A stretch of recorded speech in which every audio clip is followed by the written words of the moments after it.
Bonjour à tous. Alors, vous avez été nombreux lors de la dernière vidéo à me demander en quoi consistait mon métier. Donc c'est pourquoi je vous ai proposé de me laisser dans les commentaires vos questions avec le hashtag un CAPES pour ranger des livres. Donc, sans plus tarder, première question. Alors, une question de Magali Lalère. Alors, mais au fait, c'est quoi ton métier? Désolé, je suis nouvelle. Eh bien, bonne question Magali. Alors pour les nouveaux et les nouvelles, mon métier, c'est professeur documentaliste. Question suivante. Non mais sérieux, il faut vraiment un CAPES pour ranger des livres? Une question de Maxime du 56.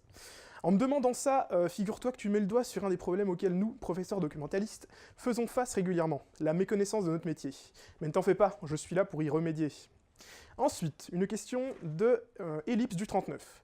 Alors, j'avais un documentaliste quand j'étais au collège qui courait vraiment partout. Elle était toujours super occupée et avait l'air d'organiser plein de trucs. Du coup, concrètement, c'est quoi vos missions? Je doute que ce soit juste le rangement des bouquins. Eh bien, très bonne question. Notre métier consiste en 3 missions qui sont détaillées dans 7 circulaires. Mais je vais vous faire un petit cadeau, hein, je ne vais pas vous la lire en détail, je vais vous résumer tout ça.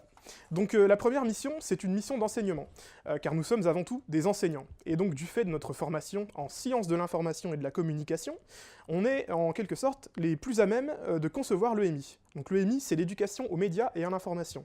Elle va englober tout ce qui concerne le développement de l'esprit critique, l'identité numérique, les enjeux de l'information, les questions de droit de l'information, mais aussi des contenus plus réflexifs sur la société de l'information qui se profile à l'ère des algorithmes, de l'intelligence artificielle, etc. En somme, un beau programme qui va nécessiter donc de concevoir des séquences pédagogiques qui vont s'inscrire dans une progression de la 6e à la terminale.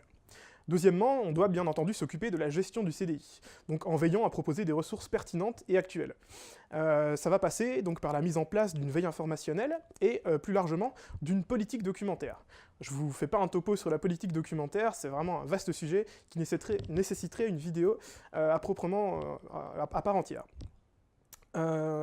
Enfin, donc la dernière de nos missions porte sur l'ouverture de l'établissement sur son environnement artistique, culturel et professionnel.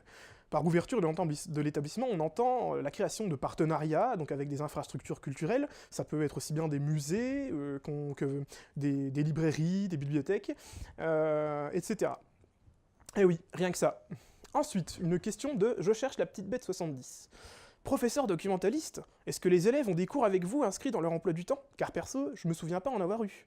Eh bien tu portes bien ton pseudo, je cherche la petite bête. C'est en effet une question assez épineuse.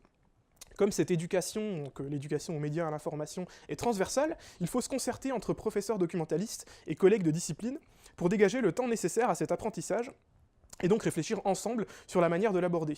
Parce que c'est un apprentissage qui est pluridisciplinaire et qui peut s'aborder par le prisme de plusieurs disciplines. Et donc une dernière question de Goupil25. Hello, moi, c'est un métier qui m'intéresse beaucoup. Il faut faire quoi comme étude pour devenir professeur documentaliste? Salut Goupil, comme je le disais tout à l'heure, on est des professeurs. Et tous les professeurs en France doivent être titulaires d'un master et passer un concours, le CAPES. Ces études donc passent par un master MEF. Master MEF, c'est métier de l'enseignement, de l'éducation et de la formation. Donc c'est plus particulièrement le master MEF professeur documentaliste. Donc si tu veux faire ce métier, je t'y encourage vivement, hésite surtout pas. Tu verras, c'est un métier merveilleux, au cœur de l'innovation pédagogique, et on ne s'ennuie jamais. Voilà, merci à tous pour vos questions, et je vous dis à plus pour une prochaine vidéo. Ciao!